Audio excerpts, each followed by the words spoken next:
l'honneur, le bon sens, l'intérêt supérieur de la patrie commande à tous les Français libres de continuer le combat là où ils seront. 4 années de lutte et d'organisation clandestine ont abouti à l'insurrection, à la bataille de Paris. Avec ces FFI, le peuple de Paris s'est battu, a dressé ses barricades, acculé l'ennemi à la défensive. Il reste la France à libérer. Les FFI de l'Île-de-France poursuivent le combat et appellent tous les patriotes aux armes à rejoindre, à l'appel du général de Gaulle, la nouvelle mais déjà puissante armée française.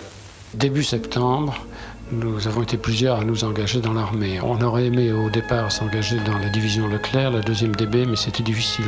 En fin de compte, on a été pris dans un bataillon qui était en train de se former au lycée Janson de Sailly sur l'initiative d'un colonel qui s'appelait le colonel de Gaillardon. Nous avions eu vent que Rol-Tanguy voulait nous incorporer comme régiment de marche de Paris et nous garder, alors que nous, lorsque nous nous sommes engagés tous à Janson, c'était dans l'intention, disons, d'aller nous battre. C'était pas pour faire les comiques en faisant une compagnie de garde pour Paris. Vraiment, quand on est parti et que les officiers nous ont dit « Bon, écoutez, messieurs, voilà ce qu'on va faire. Maintenant, je dois vous dire que ceux qui veulent s'en aller, nous étions à Janson, personne ne leur en voudra. Chacun est libre de rester ou de ne pas rester. Ça va être, ça sera ce que ça sera, mais enfin, et personne n'a bougé, on est resté et on est parti.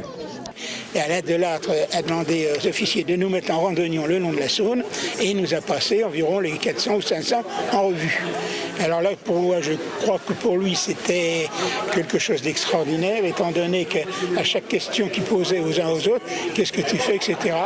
Moi, je prépare Sciences Po, moi, je prépare HEC, moi, je suis en corniche, moi, je suis ceci, moi, je suis cela, je suis en maths sup. Bon. C'est là que le général de Lattre a fait venir quelques instructeurs dont j'étais, et il a tenu ce propos. Vous avez devant vous des gamins, il faut en faire des soldats. Et pendant un mois et demi, nous avons essayé, avec les petits moyens car nous étions en guerre, d'en faire des soldats. Nous n'avons peut-être pas bien réussi parce que, hélas, trop sont morts dans les premiers combats de Masseveau, sur Mulhouse, ensuite en Extrême-Orient, en Indochine, beaucoup ont laissé leur vie. La manière militaire qu'il fallait déployer pour sacrifier 60 vies humaines, 60 jeunes de pratiquement Janson.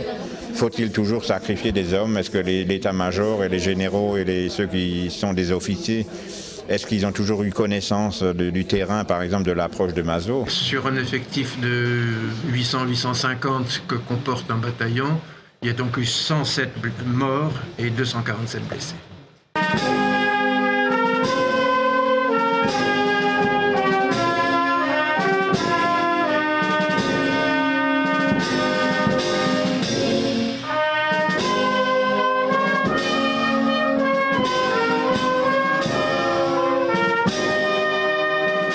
Nous allons passer à la signature du jumelage entre le lycée Janson de Sailly et le lycée Joseph Fock de Masseveau. Mazon était un fidèle serviteur de Charlemagne qui a hérité donc de ses terres en apanage et qui a formé donc une abbaye de bénédictines sous le vocable de Saint-Léger qui se trouve juste derrière vous. Je crois le mariage entre Janson et Masseveau est un mariage princier. Et je trouve que c'est beau.